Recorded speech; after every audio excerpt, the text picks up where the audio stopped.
C'est bon, l'enregistrement a été lancé, Rachid. Ouais, c'est bon. Allez, c'est parti. Donc, euh, donc aujourd'hui, donc je vais vous proposer un atelier intitulé Les nouveaux visages du numérique. Donc, focus sur le développement web. Donc, l'objectif de cet atelier de- est de comprendre comment le numérique transforme les métiers en mettant un accent particulier sur le développement web, un secteur en pleine expansion. Donc, cette formation repose sur une approche interactive et structurée, largement inspirée des méthodes pédagogiques de plein Classroom.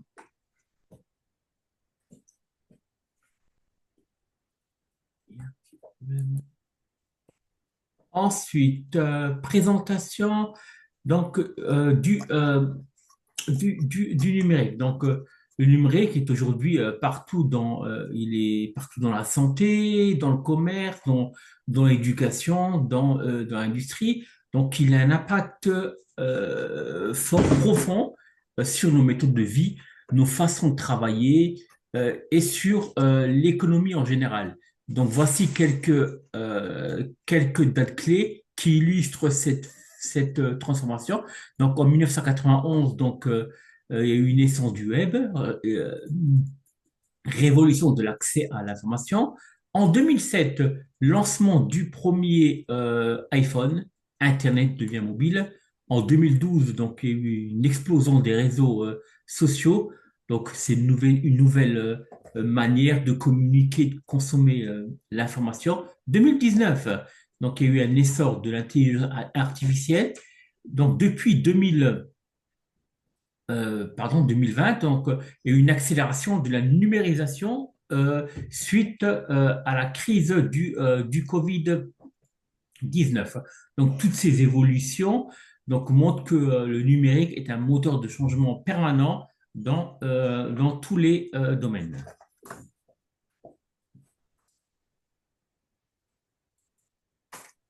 Ensuite,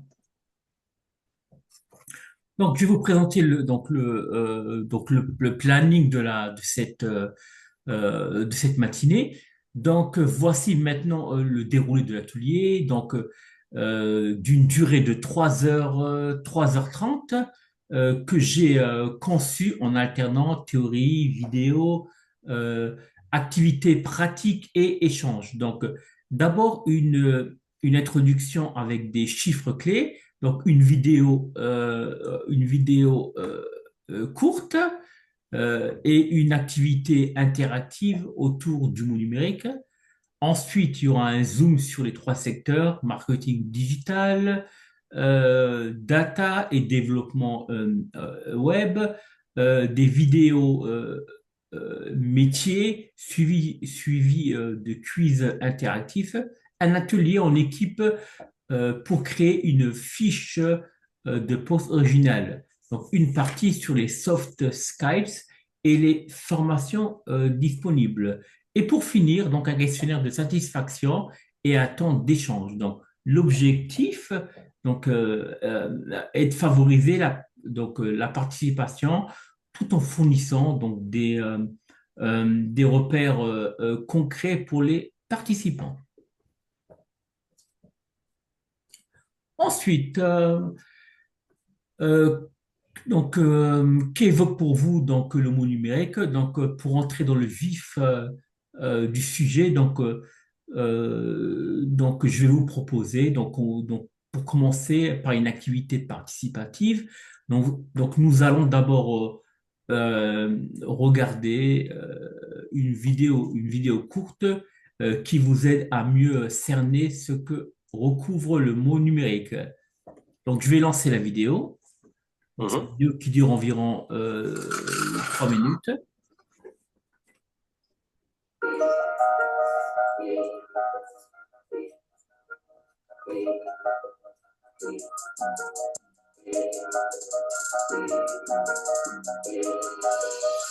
Qu'est-ce que le numérique? Comment pouvons-nous le définir? Comment a-t-il évolué?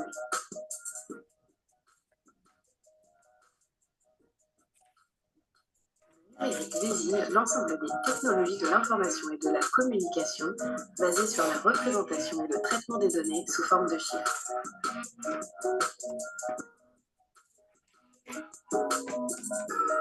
Revenons un peu en arrière pour étudier les évolutions numériques principales.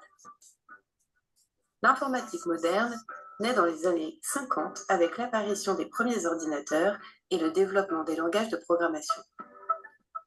À partir de 1980, l'informatique personnelle se démocratise. Les ménages peuvent acheter du matériel et se connecter à Internet.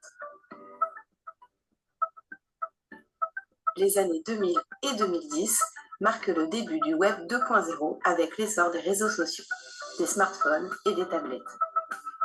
Et depuis 2010, nous vivons l'avènement de l'intelligence artificielle et partageons notre quotidien avec des outils connectés, interconnectés et de plus en plus autonomes.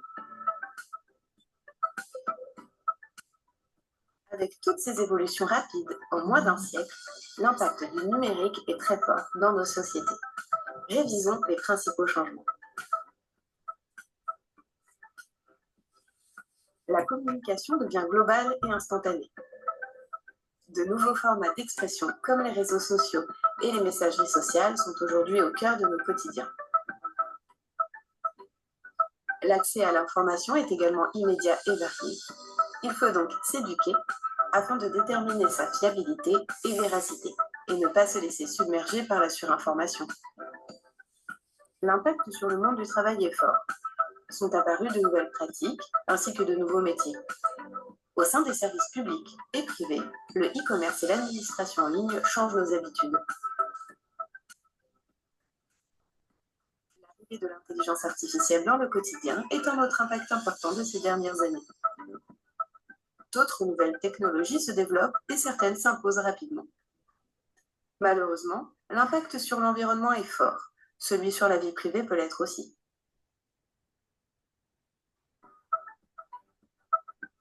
Il faut donc comprendre ce qui a changé, s'adapter aux nouveaux enjeux pour réussir les défis d'aujourd'hui et de demain.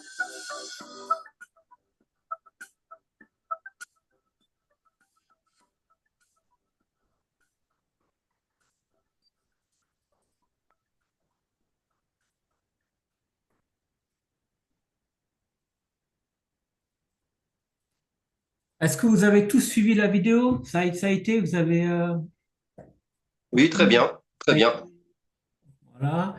Donc, ce qu'on va faire ensuite, je vous propose un petit quiz rapide sur Kahoot.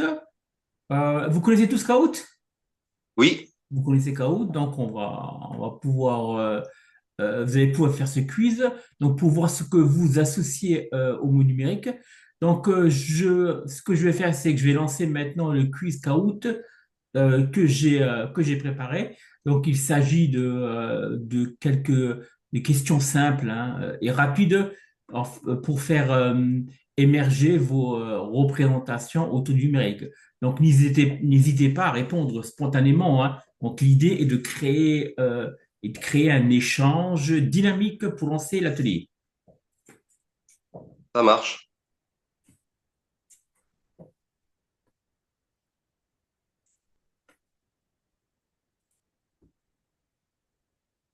Attendez, ça arrive là. Voilà, voilà.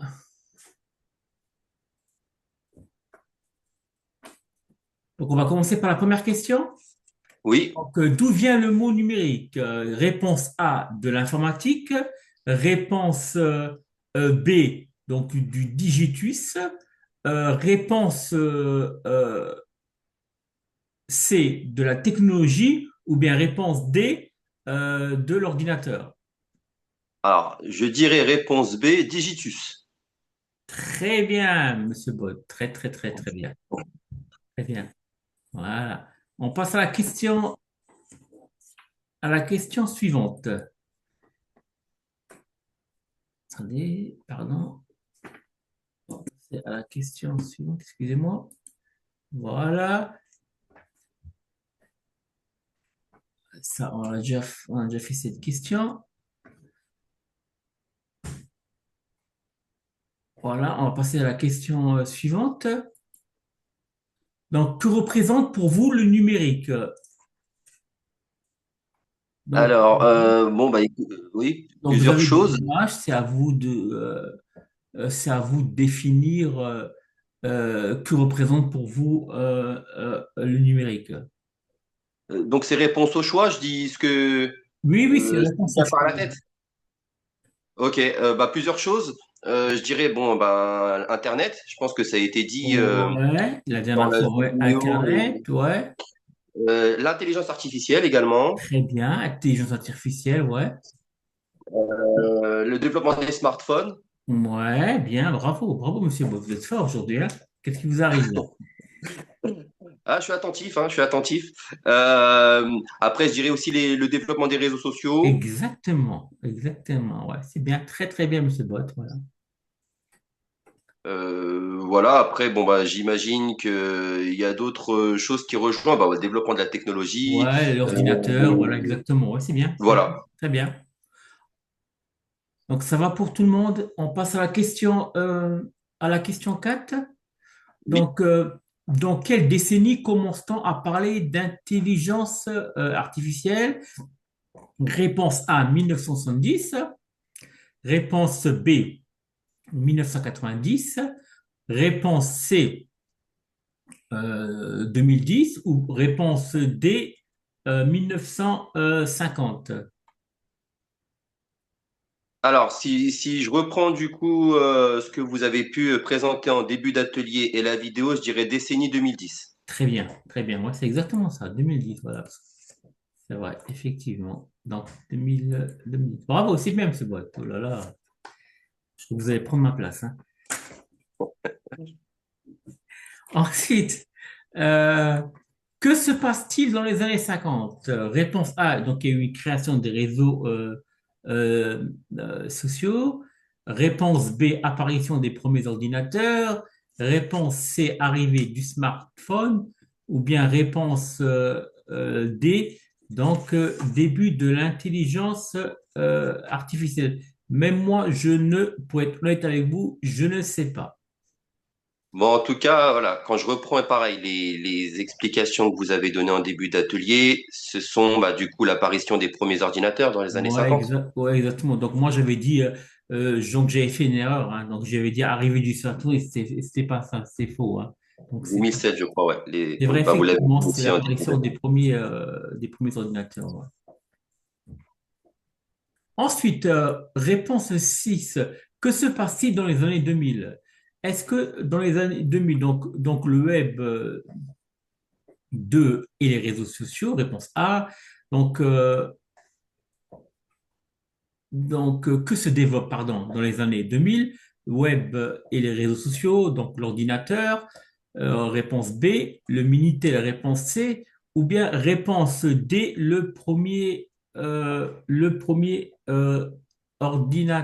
premier robot, pardon. Voilà, je dirais réponse A, le web 2.0 et les réseaux sociaux. On va regarder ça ensemble. Oh, très bien, très très bien. Très bien, donc réponse A, donc le web et les réseaux sociaux. Ensuite, on va passer à la question 7. À quoi utilisez-vous le plus le numérique? Donc c'est à vous de découvrir d'après les images. Donc, c'est regarder les vidéos. Donc, réponse A, étudier. Réponse C, jouer. Ou bien réponse D, communiquer. Ouais, je dirais surtout communiquer, hein. Très bien. Communiquer. Communication, c'est bien. Bravo, Hum. bravo. En plus, la réponse, elle dit, voilà, j'avais oublié de l'enlever. Non, non, mais j'avais la réponse, j'ai pas regardé. Ah, d'accord. Vous n'avez pas triché alors. Non, non, non, pour Parce que moi c'est évident que c'est je vous ai communiquer. à l'œil depuis avant. Quel- Moi j'ai fait un sans faute jusque-là, donc Non, non, j'admets les efforts. Euh, quel est l'un des grands défis du numérique aujourd'hui? Donc, supprimer Internet, réponse A. Réponse B, arrêter les ordinateurs. Donc, réponse C, réduire son impact environnemental. Réponse D, donc les réseaux sociaux. Donc, c'est à vous de ouais, voir. c'est la réponse C. C'est la réponse C. Réponse Réduire son C? impact environnemental, oui. Très bien, Monsieur Bott. Ouh là là. Bravo, c'est bien. C'est bien, Monsieur Bott. Voilà. C'est le grand chelem. Pardon?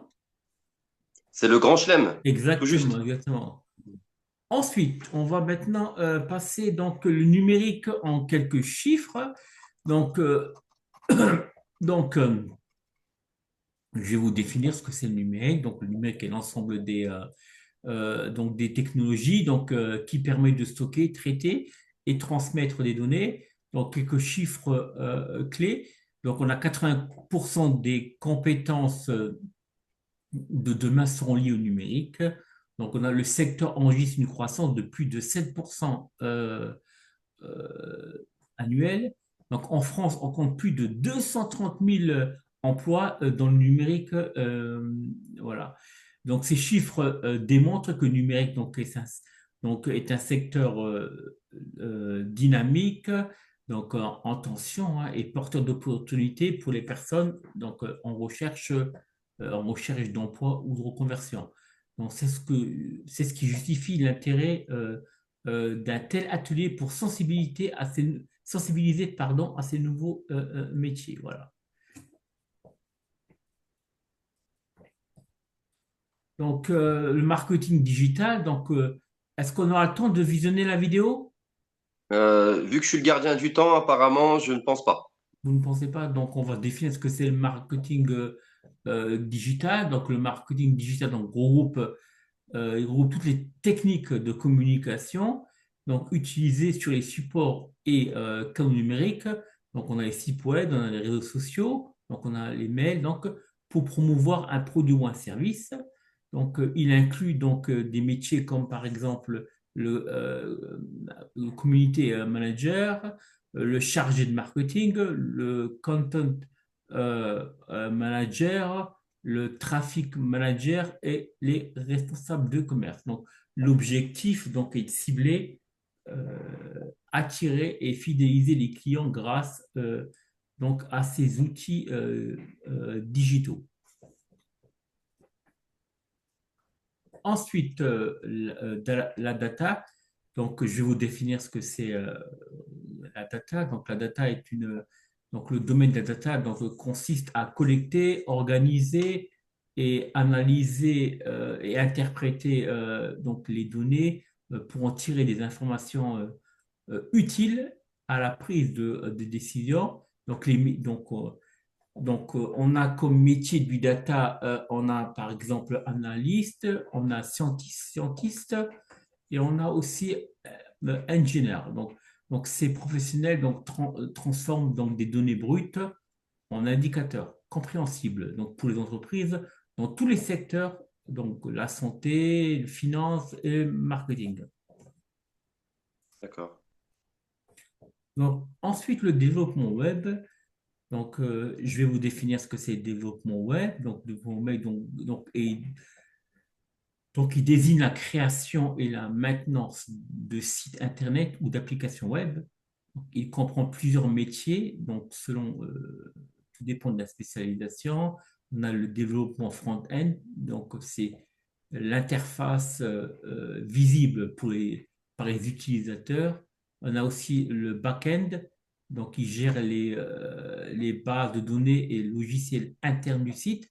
On a le développeur full stack, donc qui maîtrise à la fois le front et le back-end. Voilà, donc ces professionnels utilisent des langages informatiques comme par exemple HTML, CSS. On a aussi JavaScript, Python. Voilà.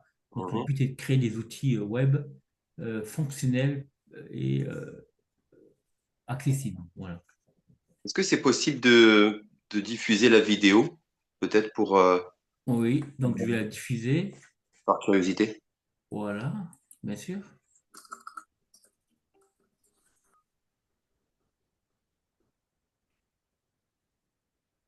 Bonjour à tous, c'est Laura de l'expertcomptable.com, donc le cabinet 100% en ligne qui accompagne les freelances. Donc dans cette vidéo, nous allons aborder l'ensemble des informations sur le métier de développeur web indépendant. Donc à savoir son rôle, ses compétences, mais également l'option du portage salarial pour un développeur web Alors, tout d'abord, nous allons voir quel est le rôle du développeur web. Donc, la mission générale d'un développeur est de créer des sites web en utilisant des langages bien spécifiques. Le développeur web est chargé de réaliser les fonctionnalités d'un site et d'une application en ligne, selon un cahier des charges qui est établi au préalable. Donc, il crée également des solutions sur mesure, actualise ou optimise celles qui sont déjà mises en place. Donc, dans un premier temps, le développeur web, il analyse la demande de son client.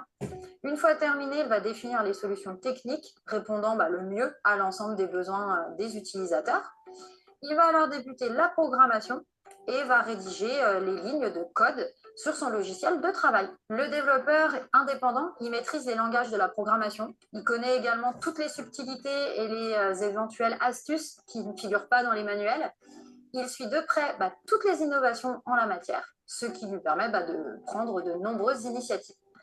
Il se renseigne également sur les meilleures solutions d'hébergement. Il sait guider son client vers les services qui peuvent correspondre le mieux à sa demande ou aux besoins de l'entreprise. Il est également un personnage clé qui est concentré sur les fonctionnalités du site.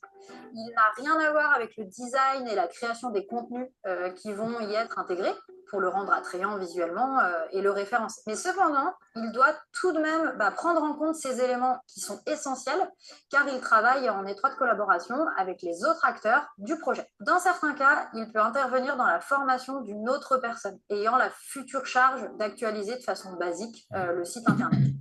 Le développeur web a différentes missions qui sont les suivantes. Donc, développer un logiciel, analyser la demande des commanditaires et définir les fonctionnalités intégrées, écrire des lignes de code, adapter des plugins sur des CMS et développer le PHP, développer les applications pour les iPhones, iPad, Android, tablettes, etc., rechercher des solutions d'hébergement. Il met aussi en ligne le site. Est-ce que je continue la vidéo? Il débug les Non, c'est clair, applications. pas besoin. Ça va? Moi, oui. Je pense que pour tout le monde, moi, ça oui, va? très bien.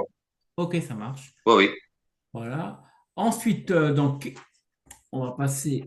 Voilà. Pardon, excusez-moi. Je vais juste voir parce que là, j'ai un peu de mal pour.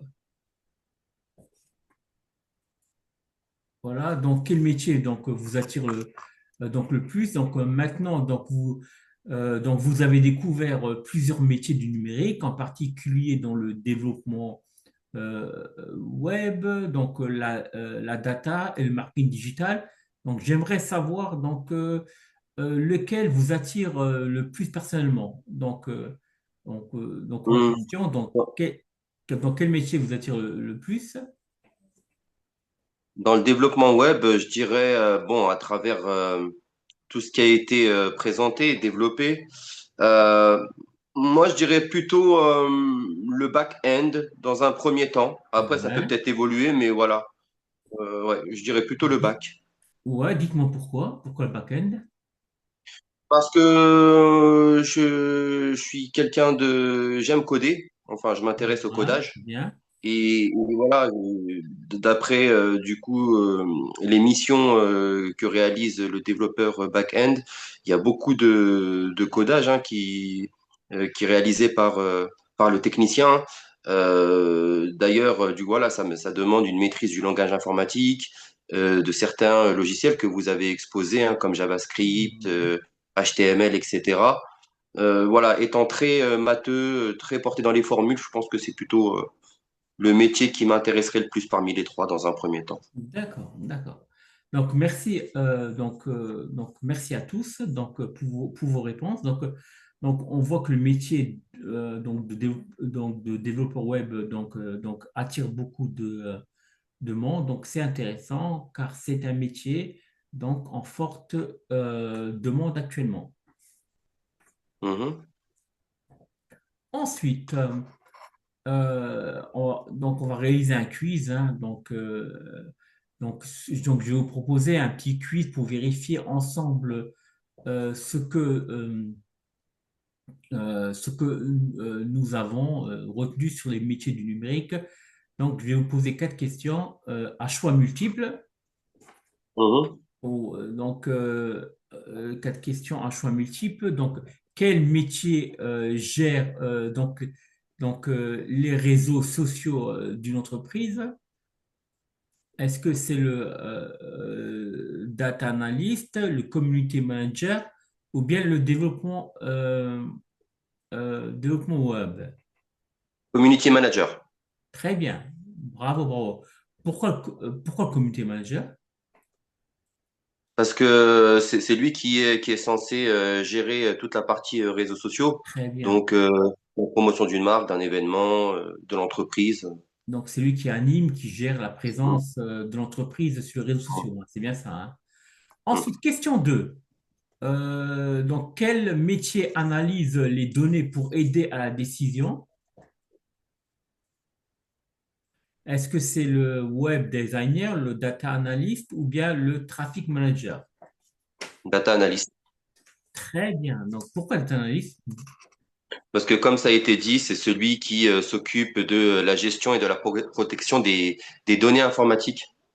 Bravo, bravo. Vous êtes connaisseur, monsieur Bott. Incroyable, hein? J'étais attentif. J'ai bien écouté Très l'atelier. attentif, mais donc voilà, par exemple, donc le data analyst, donc il peut aussi étudier les ventes ou le comportement des clients aussi, hein. Voilà, un exemple, hein. Voilà. Mhm. Question numéro 3. Quel métier crée et maintient la partie visible d'un site web? Est-ce que c'est le développeur front-end, le community manager ou bien le data scientist? Le front-end.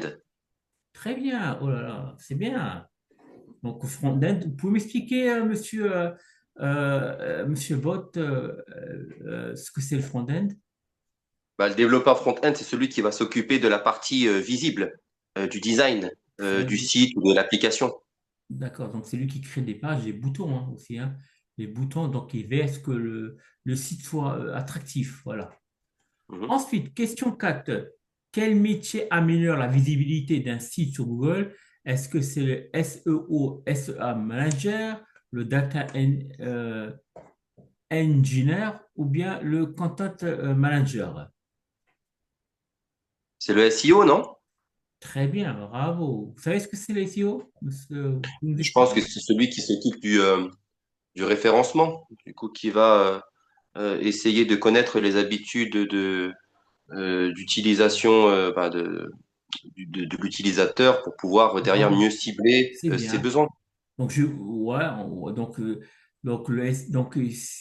son rôle, donc il travaille sur la visibilité du site, hein, et dans les moteurs de recherche comme Google. Voilà. Donc, Mhm. voilà. C'est bien, monsieur Boss. Bravo. Ensuite, donc, Voilà, là, c'est la pause, il me semble, je crois. Je crois que c'est la ouais, pause. donc il y a une pause il y a une pause, je crois, de un quart d'heure, voilà. Ouais, 15 minutes. Très bien, bah, en tout cas, merci et à tout à l'heure. C'est moi qui vous remercie. Ah, là,